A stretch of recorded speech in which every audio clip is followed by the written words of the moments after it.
Hi, I'm Isaac and I love VR. I have played VR since the launch of the Quest 2, and I liked it so much that about 3 years later, on launch, I bought the Quest 3. And to this day, I have not regretted my decision once. VR has been making headlines over the past year or so, some positive and some negative. On one hand, we have the Quest 2, which I would argue revolutionized the gaming market since this option gave us an affordable but also quality VR option that would be adopted by a larger portion of the public. On the other hand, there's also some VR news specifically retaining to Meta and their dumb decisions. Horizon's World and the way Meta tried to market and create the metaverse was, well, stupid. Aside from a very small minority of people, nobody really wanted it, at least the one Meta was trying to provide. Most people are not really trying to fully integrate their lives with VR, because with how it is today, for some people, VR just doesn't really work. That being said, while I don't think VR with how it is now is necessarily going to be the future for all things related to working in gaming, I do think a better version of it will definitely be a part of our future, especially when it comes to gaming. VR, at least with how it is now, in the grand scheme of things, is still kind of new. There are parts of it that I do think are amazing now, but there are also other parts, specifically one part that I believe is a major problem for the VR industry. If you want a quick summary of what I'm going to say regarding VR hardware, I think it's good. I think that VR hardware in its current form is honestly great and there are no problems with it. Yes, it's not a one-to-one with real life and the form factor isn't a pair of glasses, but when specifically talking about the Quest 3 and 2, there is nothing that really makes me think that it's bad. The visuals are fine, there are no real problems, and I think that the resolution even on the Quest 2 is perfectly acceptable. Most of the time when you're playing a game, you honestly won't really even notice it. When it comes to comfort, after buying an additional head strap, I think both headsets have no real problems. The only thing I could think of that may be a problem is that the Quest 2 is a bit front heavy.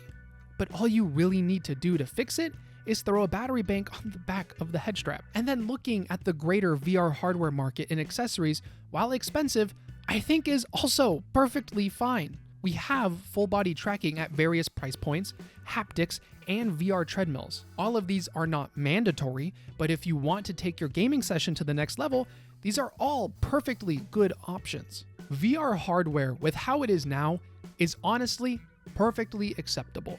It looks good, it plays well, and at an entry level, it's quite affordable. The main problem that motivated me to write this script and make this video is not the hardware, and it's not even the metaverse. It's the software. When I say software, I am not talking about the UI. Yes, could the UI be improved here or there? Yeah, 100%. When I say software, what I really mean is just the games that we can actually play. On the surface, a lot of people may not think this is much of an issue. Heck, almost 4 years ago, I didn't. When getting into VR, there is a seemingly endless amount of games to play. Half-Life Alyx, Into the Radius, Pavlov, Contractors, Superhot, Beat Saber, Blade and Sorcery, Gorilla Tag, and so many more. This is just a small sample of what is out there, but even though there are a lot of games, software is still an issue. When looking at VR from an outsider's perspective, there may be a lot of games, but in reality, when it comes to games with replayability or a substantial amount of gameplay inside, this massive list of games starts to dwindle. Now, I'm not saying there are no good VR games out there that appeal to my arbitrary qualifications of what makes a game good. There are games out there with an outstanding amount of substance and quality, and there are games out there that have massive amounts of replayability, but after you play that handful of games, there really isn't a lot. For example, let's look at Superhot. Superhot was my first VR game I purchased and completed. I beat the main story in around 2 hours, and over the following 1 to 2 weeks, I played the endless mode and replayed the story for roughly an additional 20 hours. But after learning this game to this degree, I could only replay the game so much and just eventually stopped. To this day, I don't really play the game, and I only really open it when I'm showing it to other people. A lot of single-player games have this problem. Even if the core idea of the game is really good, chances are there is not a lot of content within the game.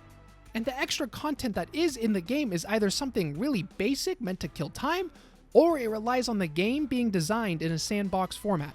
Blade and Sorcery is a great example of this. This game has some of the best VR combat my little meat fingers have ever touched. However, at this point, I have had it for nearly over 3 years. And as of right now, I only really play the game once every 2 to 3 months when there's a new update or when I have nothing else to play.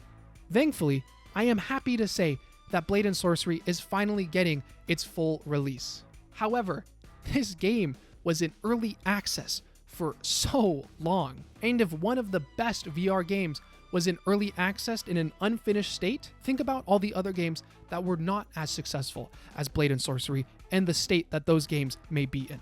Multiplayer games are a bit different since they don't follow your traditional single-player game format. But the problem with multiplayer games is that for the most part, it's up to the players to keep a game interesting, and once people eventually start to walk away from games, the lack of content in them becomes more and more evident.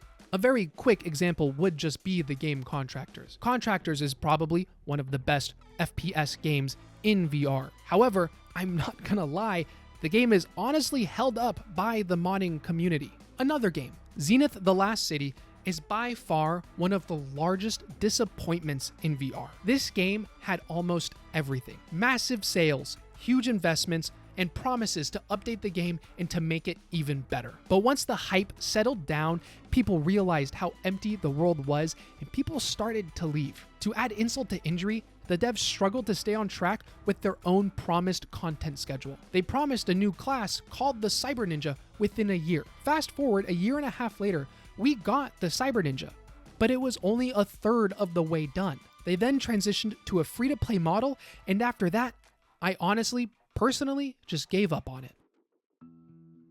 Now, I'm not gonna act like I know everything and the causes and solutions of these problems. This software problem could be traced to different causes. One of the causes could just be a lazy dev team. Case in point, Zenith: The Last City. Some people say that VR is new and it will take time for devs to fully understand the best way to make smash hit VR games. And other people say it's the lack of money. VR is much smaller than other platforms and it does generate less revenue. A lot of what I said here is my opinion. Whether people agree or disagree with me, we will find out. Some people may disagree with me about this even being a problem. And some people may agree with me, but also disagree about what's causing it or what games are a problem. Whatever it is, it needs to be solved. Because without good and high quality software, there will be no future for VR.